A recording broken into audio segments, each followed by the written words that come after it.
Alors Redux, en fait, ça va être un effet assez simple qui va nous permettre de reproduire un petit peu le rendu old school, quoi, bas de gamme des sons qu'on pouvait avoir à l'époque.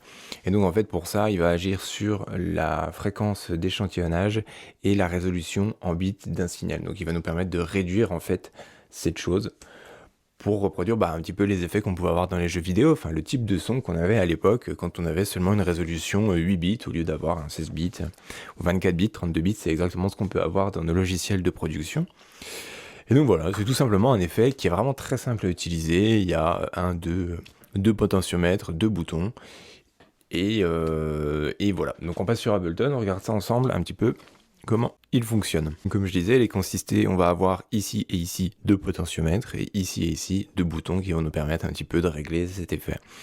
En fait, on va avoir le paramètre down sample. C'est là-dessus qu'on va gérer un petit peu la réduction de notre échantillon, si vous voulez, la réduction de qualité, d'accord? C'est-à-dire que s'il est réglé sur 1, il va pas se passer grand-chose, on peut l'entendre, il n'y a pas de différence.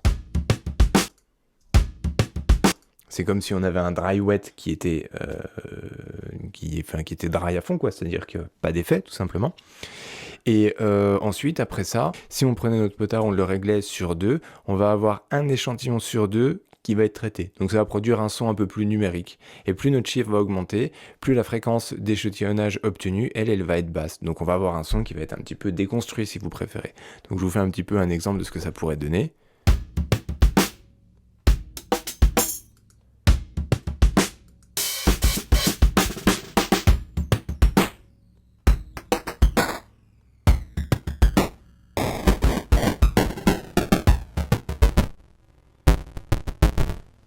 Et donc là, ici, on peut voir qu'on a deux modes. On a hard et soft. Donc ici, on va avoir le mode qui va déterminer si le sous-échantillonnage va agir par interpolation sur une plage réduite, donc c'est-à-dire soft jusqu'à 20 échantillons. Donc sur une plus grande plage, ça sera le mode hard, et là, il va agir jusqu'à 200 échantillons.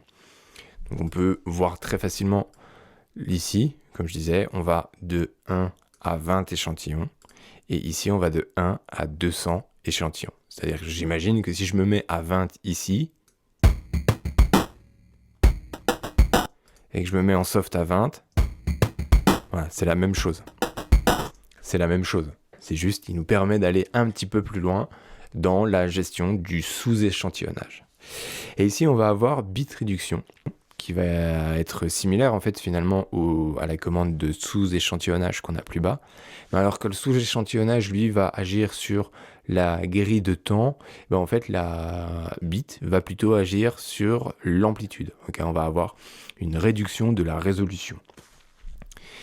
Et donc en réglant cette commande bit par exemple sur 8, l'amplitude va être quantifiée sur 8 bits. D'accord, donc ça va être le son 8 bits qu'on connaît tous, qu'on a l'habitude d'entendre, qu'on a eu l'habitude d'entendre dans nos vieux jeux vidéo. Et si elle est réglée sur 1, le résultat va être vraiment hyper brutal. C'est-à-dire que chaque échantillon va contenir soit un signal qui va être totalement positif, ou soit un signal qui va être totalement négatif avec rien entre les deux. Donc plus on descend, plus le son va être brutal et va être déstructuré. Donc on se fait un petit exemple. Par exemple, là on va se mettre sur 8. Et on va descendre le bit réduction.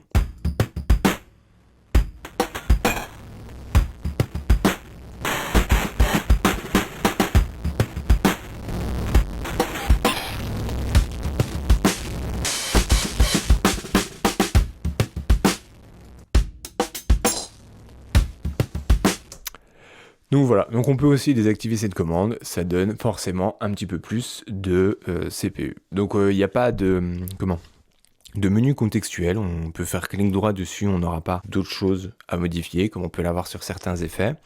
Et ça c'est un effet qui est vraiment pratique si on veut redonner des fois un petit peu de couleur à nos éléments, ou juste comme on vient de le dire, ce côté un petit peu vieillot, ok, un peu vieux jeu, un peu vieille sonorité. Mais là par exemple sur une piste de batterie, on pourrait facilement, on peut rester comme ça, on va se mettre sur 2 tout simplement. Et là on a donc notre piste de batterie 100.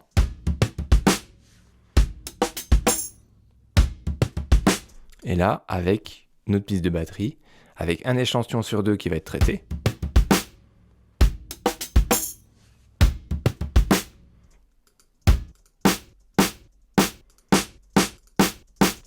Vous voyez, on a tout de suite redonné une sacrée couleur à notre caisse claire. Donc voilà, donc ça c'est un truc qui peut être utilisé dans vraiment plein de techniques pour redonner de la couleur à notre son, tout simplement.